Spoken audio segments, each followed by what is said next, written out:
Leviticus 19:15, Jesus and James, they would have been very familiar with this. This is actually a very well-known verse in a lot of ancient Jewish theology. This was a principle that guided a lot of their social ethic.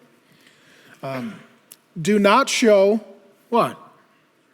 Partiality, favoritism, preference to the poor, or favoritism to the great, but judge your neighbor fairly. What he's saying is this: don't show partiality to the rich and don't show partiality to the poor. Treat everyone fairly, rightly, justly. This is in the church, this is in the culture, this is in the legal realm. See, if we don't understand this, we read James and we say, okay, then all the poor people stand in the back. Well, no, we need to fix this. All the poor people come to the front, and now all the rich people stand in the back. Either way, all we're doing is changing our partiality. We're not resolving our partiality, we're changing our partiality. Now, let me say that this is not only in the economic realm. Say, women need to be up front, the men need to go to the back. No, the men need to be up front, and the women need to go to the back. No, the young need to come up front, and the old need to go to the back. No, the old need to go to the front, and the young need to go to the back. Well, those who are white need to go to the front. No, all the whites need to go to the back. See how this works? We want people like us to be up front. And James says, Moses says, God says, no. We're not going to say that people like you are good and people that are not like you are bad so that we could show preference to you and people like you. Because that's idolatry. That's favoritism. That's partiality. But how many of you women wish that women got more? How many of you men wish that men got more? How many of you young people wish young people got more? How many of you old people wish old people got more? How many of you white people wish white people got more? How many of you non-white people wish people like you got more?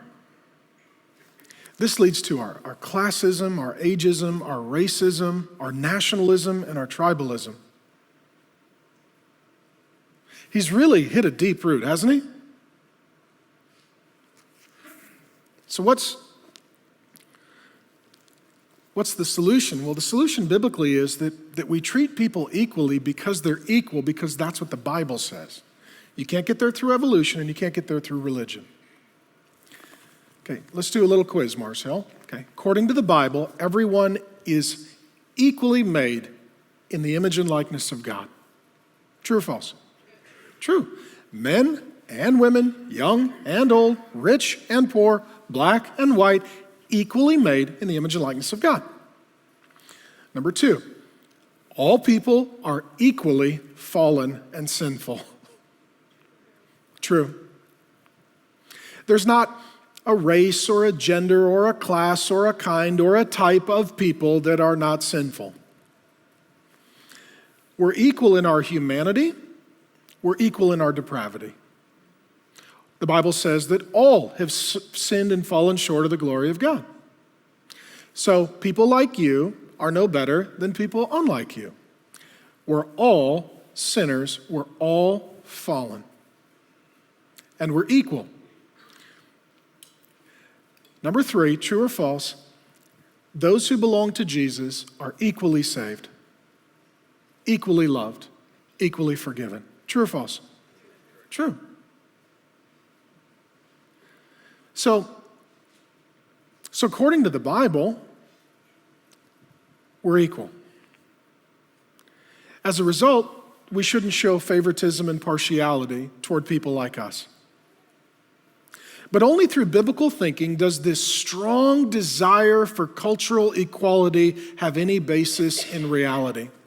I find it amazing that sometimes those who yell the loudest for equality have a worldview that causes them hypocrisy.